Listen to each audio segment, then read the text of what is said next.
Welcome to the T20 news.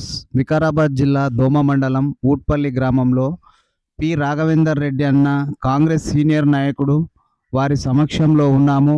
వారి గురించి వారి పార్టీ కార్యకలాపాల గురించి ఇప్పుడు అడిగి తెలుసుకుందాం మనము. నమస్తే టీ20 ఛానల్కి. రాఘవేందర్ రెడ్డి, దోమ మండల్ కాంగ్రెస్ పార్టీ జనరల్ సెక్రటరీని.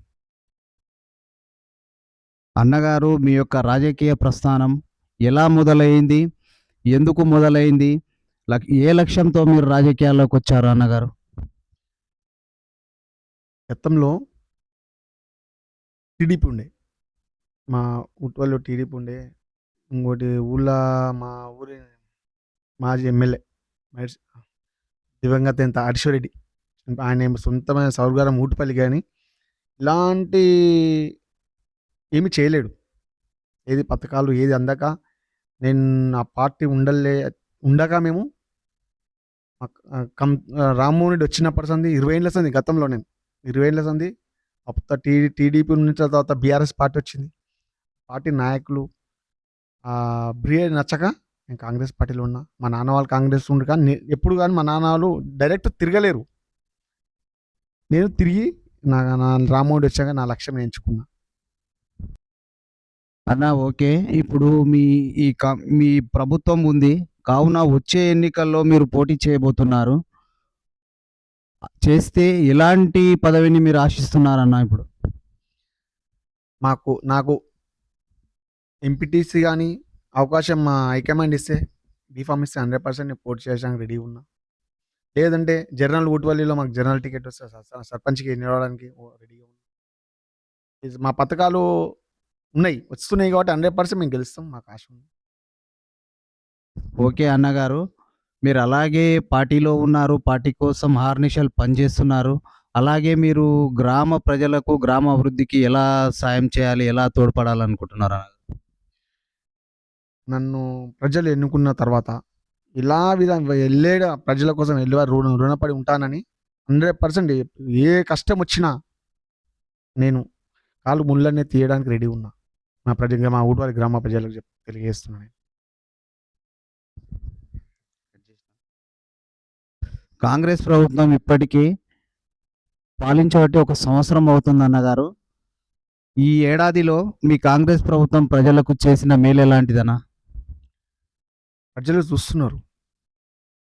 మహిళలకు బస్ టికెట్ ఫ్రీ ఉన్నది, 200 యూనిట్ల వరకు కరెంట్ ఫ్రీ, 200 యూనిట్ల వరకు కరెంట్ ఫ్రీ ఉన్నది. అదేవిధంగా గ్యాస్ 500 సబ్సిడీ పడుతుంది. ఇంకోటి ఇంద్రమ్మ ఇండ్లు. మెయిన్ పాయింట్ రుణమాఫీ. అవతల పార్టీ వాళ్ళు గిట్టని వాళ్ళు అంటున్నారు రుణమాఫీ కాలేదని. మా ఊళ్ళో వారికి చెప్తున్నారు 2,47,00,000 వచ్చింది రుణమాఫీ. ఊట్పల్లి గ్రామానికి 2,42,00,000, 47,00,000 ఉంది సంథింగ్ ఈ ఫిగర్. 2,40,00,000 పై చిల్కే ఉంది మా ఊరికి రుణమాఫీ అయినా. కొంతమంది మాకు కాలేదు, ఉంటారు ఒక 100 ఇద్దరు ఉన్నారు. అది బీఆర్ఎస్ పార్టీ వాళ్ళే ఏమంటారు బట్టజలి మినేష్ చేస్తున్నారు అంతే. 6 గ్యారంటీల విషయంలో ప్రజలు కాంగ్రెస్ ప్రభుత్వం విఫలమైందని అంటున్నారు, వార్తలు వినిపిస్తున్నాయి. అది నిజమా? దాని గురించి మీరు ఏమంటారు అన్నగారు? 6 గ్యారెంటీలు అంటే ఒక్కొక్కటి నెరవేరుస్తున్నాం. మేము పెద్ద వచ్చి 4 సంవత్సరాలు 3 సంవత్సరాలు ఏం కదా, వచ్చి గత సంవత్సరం అవుతుంది మేము వచ్చి.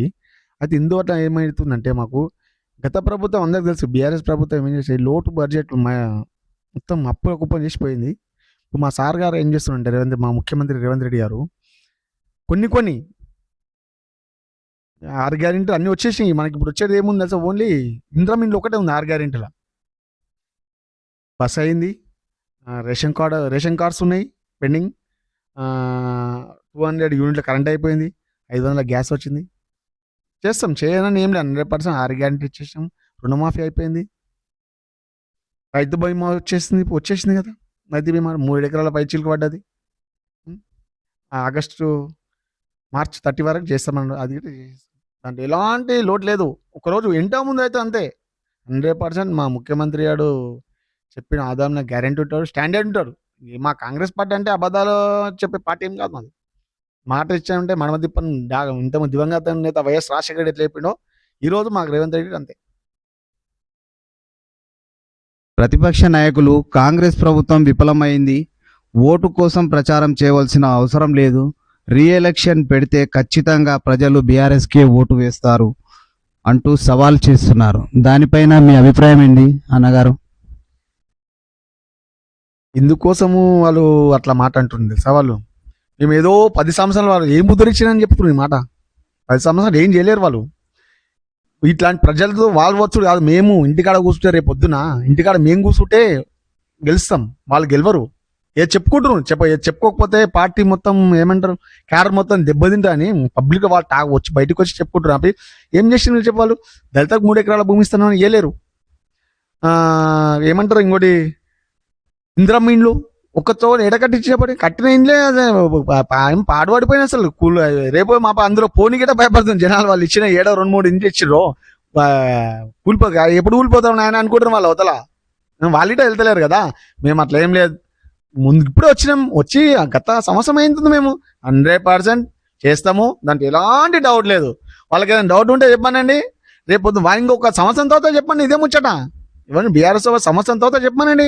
మేము ప్రజలు ఇస్తారో ఇది రమ్మని, ఈరోజు రమ్మని, ప్రజలతో రమ్మని. రేపు పొద్దున స్థానిక ఎలక్షన్స్ ఉన్నాయి కదా, అప్పుడు చూసుకుంటాం మేము. వాళ్ళు ఆరోగ్య ప్రచారం చేయకుండా ఇంటికాడ ఉండమని చూస్తాం. మేము ఉంటాం, వాళ్ళు ఉంటాం చూస్తాం. ఆ పథకాలు అందకపోతే చూద్దాం. ప్రతి ఇంటికి మేము రుణమాఫీ అందింది, ప్రతి ఇంటికి గ్యాస్ అందింది. ప్రతి మహిళ ఒక్క మహిళ ఇట బీఆర్ఎస్ పార్టీ కాంగ్రెస్ అని కాకుండా ప్రతి మహిళ ఒక్క మహిళ ఇట బస్సులో ఉచితంగా వెళ్తలేరు. ఈరోజు అందరూ వెళ్తుండ్రు. ఓన్లీ 4 వీలర్ ఉన్న వాళ్ళే వెళ్ళకపోవచ్చు. ప్రతి మంది సామాన్య మహిళలు అయితే ఎవరైనా కొన్నాడైనా బస్సులో వెళ్తుండ్రు. ఏ బతకలేవు. అవసరమైతే కేటీఆర్ వాళ్ళు కానీ బీఆర్ఎస్ వాళ్ళ పార్టీ నాయకులు ఉన్నారో వాళ్ళు మిస్సెస్ వాళ్ళకి పొమ్మని లేడీస్ వాళ్ళ ఇంట్లో ఎవరైనా ఫ్యామిలీ మెంబర్స్ ఉంటే బస్ ఎక్కితే ఉచితంగా వస్తామా కిరాయి తీసుకోవడం తెలిసిపోతాయి కదా వాళ్ళకిట.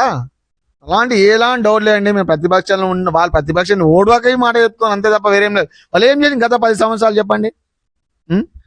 ఇంటికో ఉద్యోగం ఇస్తామని ఇచ్చినా ఇవ్వలేరు. మొన్న మా సార్ రేవంత్ రెడ్డి వచ్చింది 52,000 ఉద్యోగాలు ఇచ్చిన సంవత్సరంలో. 10th లీకు ఇంటర్ వచ్చింది 52,000 ఉద్యోగాలు ఇచ్చిన సంవత్సరంలో. 10th leak, inter leak, DSC leak, group 1 league అన్ని లీకే ప్రాబ్లమే. బీఆర్ఎస్ పార్టీలో ఏదన్నా ఎగ్జామ్స్ కరెక్ట్ నడిచినా రేపు పొద్దుగాల నోటిఫికేషన్ వచ్చే ఎగ్జామ్ లీకేజ్ మొత్తం కుమ్ముకోనం బీఆర్ఎస్ పార్టీలో. ఏం చేసింది ఏం లేదండి సార్. ఓకే అన్నగారు, చాలా మంచి సందేశాన్ని T20 న్యూస్ వాళ్ళకు అందించారు. ధన్యవాదాలు మీకు. ఓకే, ఇక ముందు మీరు రాజకీయాల్లోకి ఆల్రెడీ ఎంటర్ అయ్యారు. మీరు రాబోయే రోజుల్లో హైకమాండ్ ఆర్డర్ ఇస్తే పోటీ చేస్తారనే వాదన కూడా మీరు మీ నోటితోనే చెప్పారు మాకు. దానిపైన మీరు ఎలాంటి పనులు చేస్తారని వివరించగలరన్న? నాకు హైకమాండ్ పోటీ అవకాశం ఇస్తే డెఫినెట్గా నేను పోటీ చేస్తా. పోటీ చేసి 100% గెలుస్తా. గెలవాలని సవాల్ ఏం లేదు. 100% గెలిచే అవకాశాన్ని గెలిచాయిట. ఇంకొకటి, గత 10 సంవత్సరాల మన అభివృద్ధి కానీ నేను చేసి చూపిస్తా. నా కంప్లీట్ తండా ఉంటుంది. మాది తండాలో ఎట్లుందంటే వాటర్ ప్రాబ్లం అండి. ఇంతంత వాటర్ ప్రాబ్లం, చాలా ప్రాబ్లం ఉంది. నేను సంవత్సరం కింద మా సార్ గెలిచిన ఇమ్మీడియట్లీ బోర్ వేసిన, మోటార్ ఇచ్చిన. 10 సంవత్సరాలు చేయని పని నేను చేసిన. ఇప్పుడు నేను మొన్న 2 వర్కులు చేసిన ఊళ్ళో. 2 బీటీ రోడ్లు వేసిన మా సార్ గెలిచినాకనే. ఒకటి 5 lakhs వేసిన, ఒకటి 7 lakhs వేసిన. ఇప్పుడు 6 lakhs ఎస్సీ కార్పొరేషన్ ఉంది, అది ఇట్లా పని స్టార్ట్ చేయలేక స్టార్ట్ చేస్తున్నా. డ్రైనేజ్ ఉంది, లైట్స్ ఉన్నాయి, మోరీలు ఉన్నాయి, అన్ని 10 సంవత్సరాలు ఇవ్వని చేయని పని 100% డిపెండ్ వేసి ఊరిని ఎట్లా వేస్తా కళ ఇట్లా ఎవరు చేసిండ్రు అని చిర్చారే నిలిచిపోయేటట్లు చేస్తా ఊరికి గ్రామ పంచాయతీ అలాగే మా తండం కలుపుకొని. ఇప్పుడు నేను ఇంకోటి ప్రపోజల్ పెట్టినా, ఈ రేపు నుండి తండగిడ ఇంకో బోరేసి నీళ్ళు తాపాలనుకుంటున్నా. అన్నగారు, మీ అమూల్యమైన టైం మాకు కేటాయించి మా T20 ఛానల్కు సహకరించినందుకు ధన్యవాదాలు అన్నగారు. నమస్తే. ఓకే ప్రేక్షక మహాశయులారా, మా T20 ఛానల్ను ఆదరిస్తున్న ప్రజలందరూ లైక్ చేసి సబ్స్క్రైబ్ చేసుకొని మా అప్డేట్స్